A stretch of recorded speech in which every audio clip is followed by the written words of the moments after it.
મહેસાણામાંથી Amul brand જેવું જ labelling packing કરી ડુપ્લિકેટ ઘી વેચવાના કૌભાંડનો પર્દાફાશ થયો છે. Central food safety and standard authority of ઇન્ડિયાએ આ દરોડામાં 5000 કિલો શંકાસ્પદ ઘીનો જથ્થો જપ્ત કર્યો છે.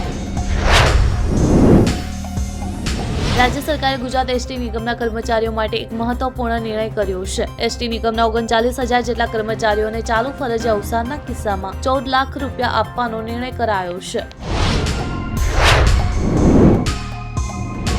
રાજ્ય સરકાર દ્વારા વર્ષ 1998ની બેચના આઈપીએસ પિયુષ પટેલની ગુજરાત એસીબીના નવા વડા તરીકે નિમણૂક કરવામાં આવી છે. રાજ્યના ગૃહ વિભાગ દ્વારા આ અંગેનો પરિપત્ર જાહેર કરવામાં આવ્યો છે.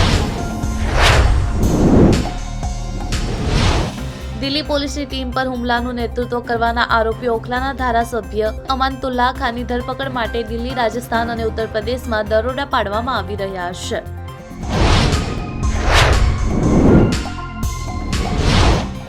મધ્યપ્રદેશના શિવપુરી જિલ્લામાંથી એક વિચિત્ર કિસ્સો સામે આવ્યો છે. અહીંના ભોવતી નામના નાના ગામમાં મધમાખીના ડંખથી રામકોર લોઢી નામની મહિલાનું મૃત્યુ થયું હતું.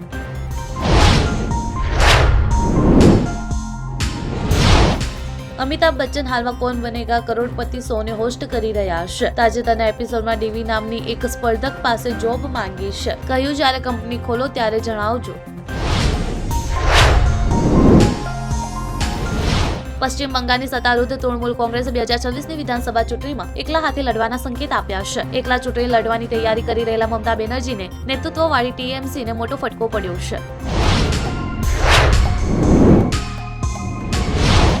ભારતીય શેરબજારમાં સેન્સેક્સ 550 પોઈન્ટ વધુના ઘટાડા સાથે ટ્રેન્ડ કરી રહ્યો હતો. નિફ્ટી પણ 150 પોઈન્ટ ઘટીને 22,910ની સપાટીએ કારોબાર કરી રહ્યો છે.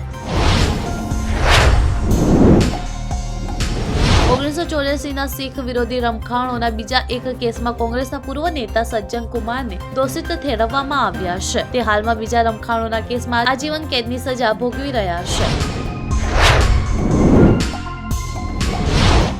સુપ્રીમ કોર્ટે ચૂંટણી પહેલા મફત યોજનાઓ પર ભારે નારાજગી વ્યક્ત કરી છે. કહ્યું છે કે મફતના કારણે લોકો કામ કરવા તૈયાર નથી. બુધવારે શહેરી વિસ્તારોમાં બેઘર લોકો સંબંધિત કેસની સુનાવણી કોર્ટમાં ચાલી રહી હતી.